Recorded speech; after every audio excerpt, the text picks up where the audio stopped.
Stories of Great Christians. From its radio studios in Chicago, the Moody Bible Institute is bringing you Chapter 13 of the Gipsy Smith biography, From the Forest I Came, based on the Moody Press book by David Lazelle, freely adapted for radio by Rex Brenner.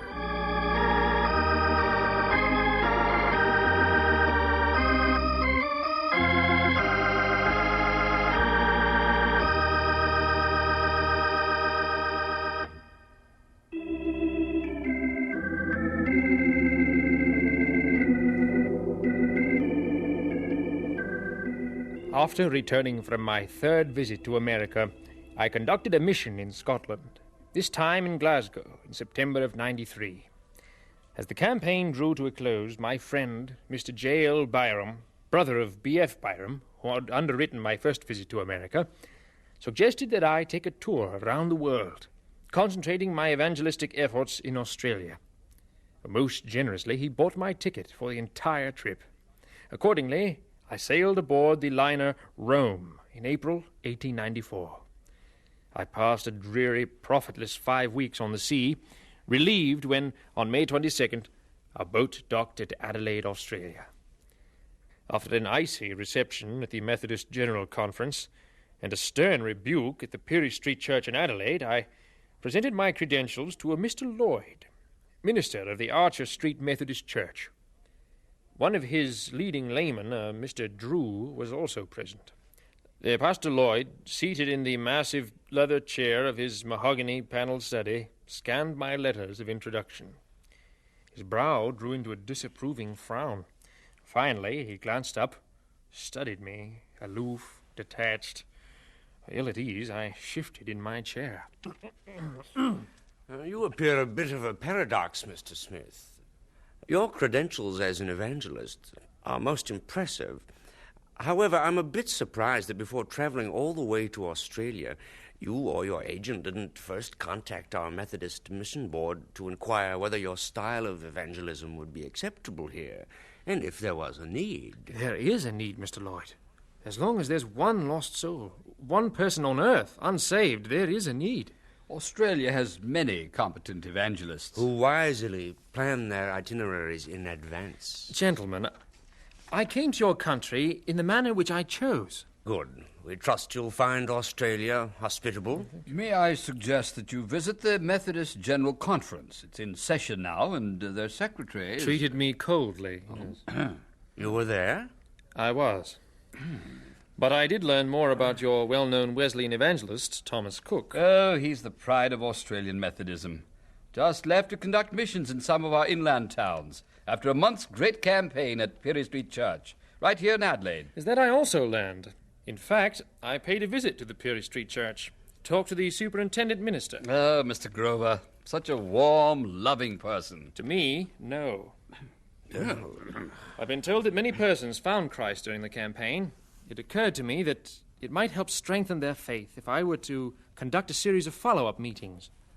It does sound like a good idea. Not to the pastor, it didn't.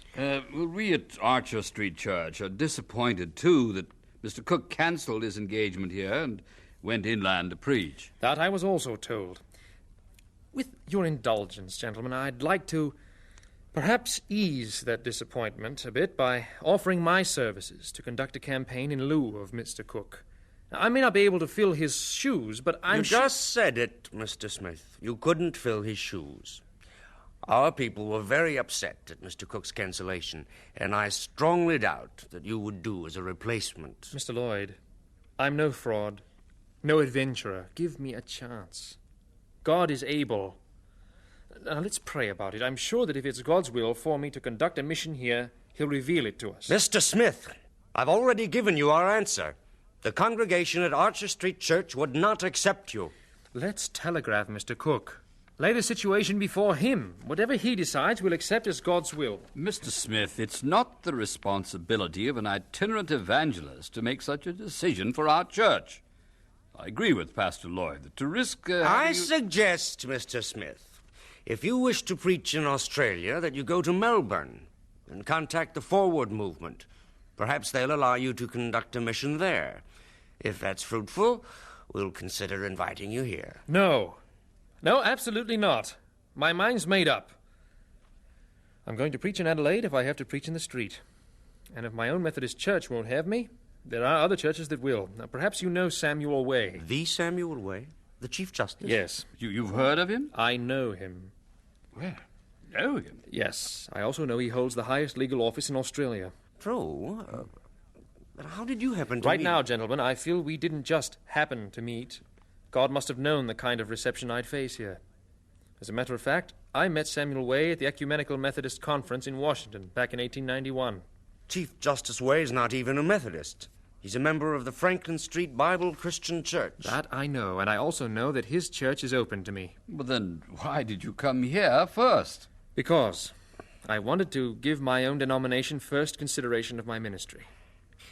My suggestion is that you go to Justice Way's church for a campaign, and then afterward, if we should decide you'd fit in here, will you come to us then? Yes. Yes, gentlemen, I will.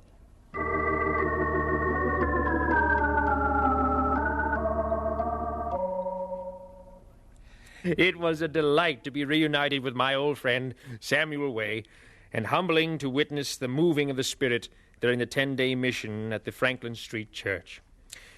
News of the success of the campaign spread rapidly, and, yes, I was invited by Pastor Lloyd to conduct a mission. Very successful, by the way, at the Archer Street Church. I ministered in Adelaide for 6 weeks. Mr. Cook, back from his missions in the inland towns, conducted a follow-up meeting at the Peary Street Church before leaving the area. The church was packed to the doors. The next morning at the railway station, as a throng of well-wishers waved goodbye, Mr. Cook and I boarded the train. He bound for a campaign in Melbourne, and I to conduct a mission in Ballarat. I was nearing the end of my mission in Ballarat when, returning to my hotel one evening, I received a cablegram. Wife very seriously ill. Come home at once. Oh, no. It can't be. Oh, Annie. The Lord giveth and the... Lord, please. You can't take her. Not now. You can't leave me alone. Oh, Father, please. Help me to get a boat. A boat to take me home.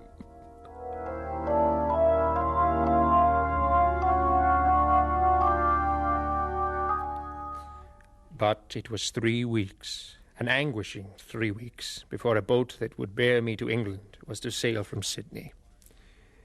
Meanwhile, I would redeem the time, preaching and singing for my Lord. I wrote to Mr. Cook in Melbourne, telling of my wife's illness, and that I was on my way to Sydney. En route, might I spend Sunday with you, I asked. His telegraphed warm-hearted reply first assured me of his prayers for Annie, and then most graciously he invited me to preach at his Sunday service. To illustrate further, I recall the time my sons, Albany and Hanley, came home from lunch 1 hour early. Where have you been, I asked. We've been out playing, came the reply. Out playing truant, I accused.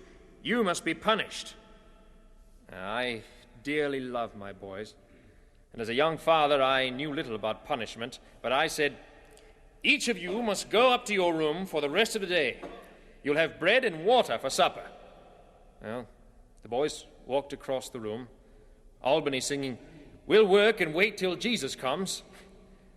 But Hanley, ashamed, followed in silence. A number of times during the afternoon I tiptoed up the stairs to see what they were doing. Actually, I felt the punishment more keenly than they. At supper time, Albany ate his bread eagerly and asked for more. Poor Hanley didn't touch his. Late that evening, pausing outside of Albany's door, I heard him snoring loudly. But Hanley was too upset to sleep, and as I hesitated near the landing, he called to me. Tears streaming down my face, I rushed to his bed, grabbed him, and lifted him, bedclothes and all. I was too full of tenderness to hold back. Through his sobs, he stammered, If you will forgive me, Daddy, I will never play truant again. Struggling to hold back my own tears, I said, "Yes, son, I forgive you, fully." And then he asked, "Do you really love me?" And I assured him that I did. "Are you quite sure?" he insisted. "Very sure," I replied. "Well then," said he, "take me down to the supper table." And to Hanley, what a glorious supper that was. You know how we rejoice that the Father, through our advocate, Jesus Christ, has prepared a table before us, even in the presence of our greatest enemy, selfishness. But as we daily confess our sin, our selfishness, cradled in the shelter of his redeeming love, we sup on that glorious manna, that heavenly manna of forgiveness.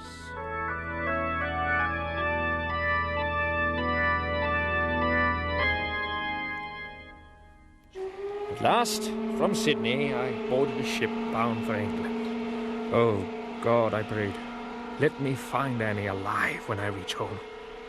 Let her live. Traveling via the Fiji Island, I reached British Columbia and then proceeded by way of Montreal to New York. There awaiting me was a cablegram. Well, I was much relieved to learn that Annie was better. There is no need to hurry home. Feel free to accept engagements in America as the Spirit leads. When I finally arrived home, however, my first obligation was to fulfill a commitment to the Reverend Andrew Mearns, Secretary of the London Congregational Union. Before I sailed to Australia, I'd promised to undertake a 3-month evangelistic campaign in London. Accordingly, on the 17th of December, accompanied by my agent, Mr. B.F. Byram, I went down to London to finalize arrangements with Mr. Mearns. The next morning, as we entered Memorial Hall, Mr. Mearns handed me a telegram. "Mrs. Smith, seriously ill. Come home at once."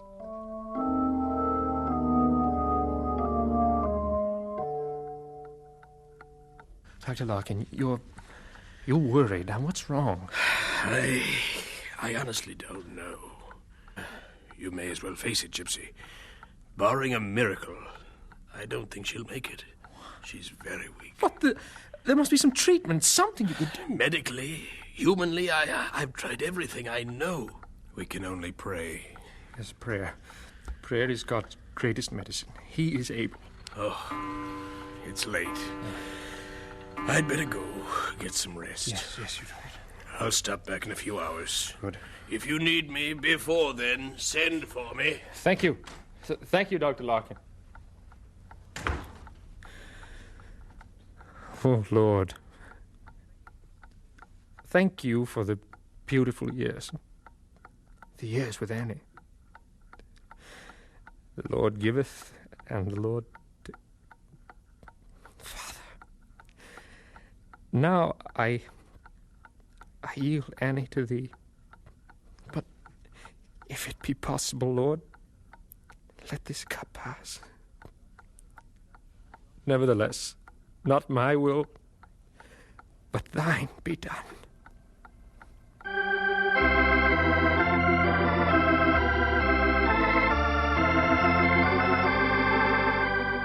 And so we conclude Chapter 13 of From the Forest I Came, the story of Gipsy Smith.